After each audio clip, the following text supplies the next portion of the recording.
Kain na tayo guys. Kawakas, natapos din.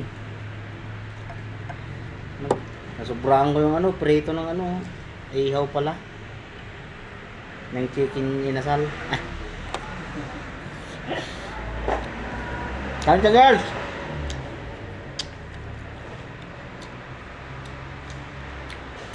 Ha? Pa-like, share, and subscribe sa aking YouTube channel at saka pa-share naman. Maraming salamat.